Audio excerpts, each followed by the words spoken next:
Dragon Prince is releasing September 14th on Netflix, and I'm so excited for the show. And the reason being is that it's being directed and written by ehasz, who also helped write the acclaimed series Avatar: The Last Airbender. But if you want to know more about the characters of the show, keep watching, please.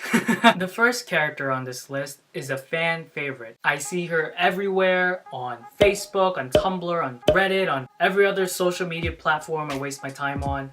And that's Rayla. Rayla is the youngest Moonshadow Elf assassin, but she's also the fastest and strongest out of any of them. Hashtag the Dragon Prince. I'm reading this off the official Dragon Prince Facebook page if you want to check up on that. I also want to talk about the names of each of these characters, because back in Avatar, the creators put a lot of emphasis and thought on the character names, because it usually reveals something about their past, it may foreshadow a story point involved with the characters, and it also reveals something about their personality. So with Rayla, it's a derivative of the name of Ray or Raymond. Instead of everybody loves Raymond, it should be everybody loves Rayla.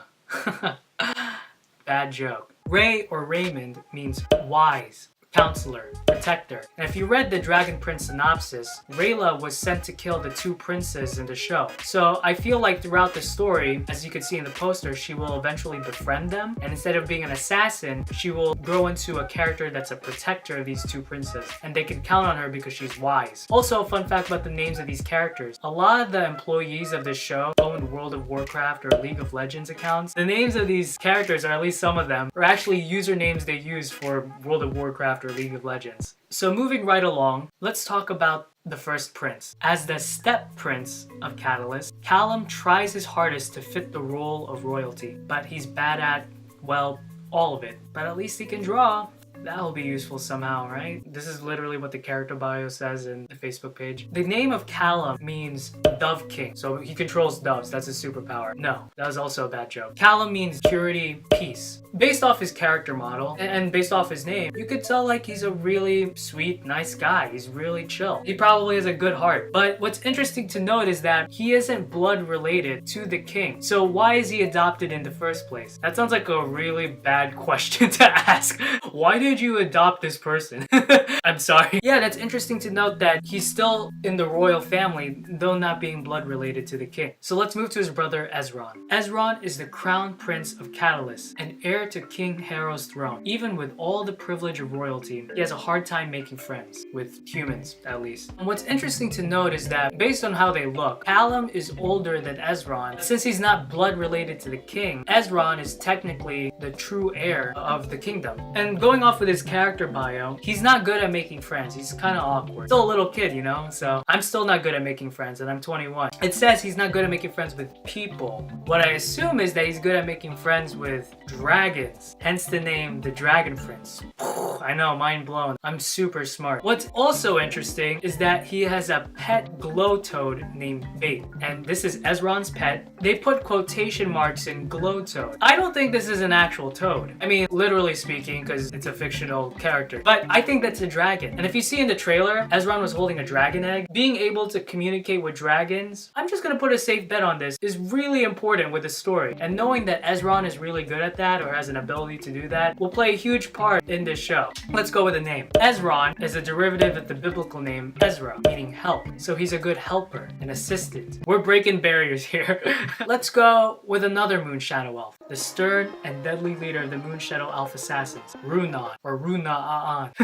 I don't know how to pronounce his name. Runa-an will not hesitate to spill blood for Zadia. Again, I haven't read all of it. I think Zadia is another kingdom that's fighting against Catalyst. Correct me if I'm wrong. I think he's really cool. He looks like a more edgy version of Legolas. It looks like if Legolas spent too much time in MySpace. I couldn't really find what the meaning of Runa is. I'm assuming it's another one of those usernames for League of Legends or World of Warcraft. Let's talk about one of the royal guards of the kingdom, and that's Marcos, because Marco in the show looks a lot like Mako from Legend of Korra. It says in his bio that he doesn't play a big part in the show, but he's in very important moments. And I looked at the name. Marco means of Mars, so Marco's an alien. There's your scoop right there. Let's go with two other set of siblings, and that's Claudia and Sauron. Claudia is a dark magic prodigy who can never quite remember where she put her spellbook, but she knows a spell to find it. Oh wait, that's in the spellbook too. That's interesting that she's good at dark magic, because in the show it's hinted by the creators that it's a magic that wields a lot of power, but there's a lot of negative repercussions from it. But based on her character bio, it seems that she's just this nerdy girl that's really into casting spells. I wouldn't be surprised if she turns into kind of a villain. What's funny is I looked up the meaning of her name. If your name is Claudia, your name means lame. Lame also means not able to walk, but lame could also mean you're kind of a loser.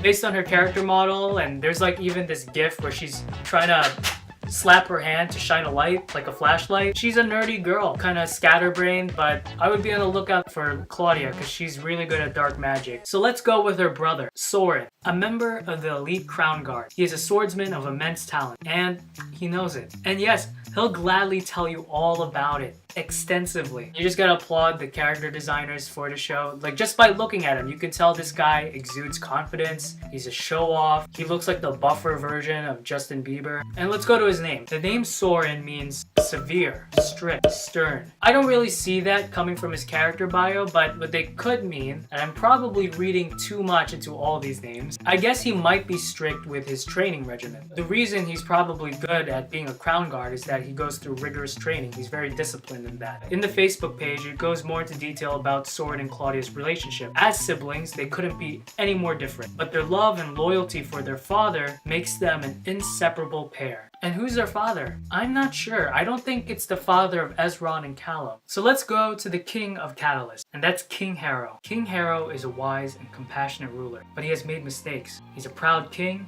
a loving father, a great warrior, and master of the dad joke. And I respect that. That's my style of humor. Here's my prediction with his character. I feel like when you first introduced to him, he's a really nice guy. But I feel that once you dive deeper into who he is and what he's done, you're gonna be like, oh. You know how back in Avatar, Uncle Iroh was this lovable old guy, but if you go into his past, he did some awful things under the Fire Nation. So I feel that's gonna be similar with King Harrow. He's a great guy, but in his past, he's done some awful things.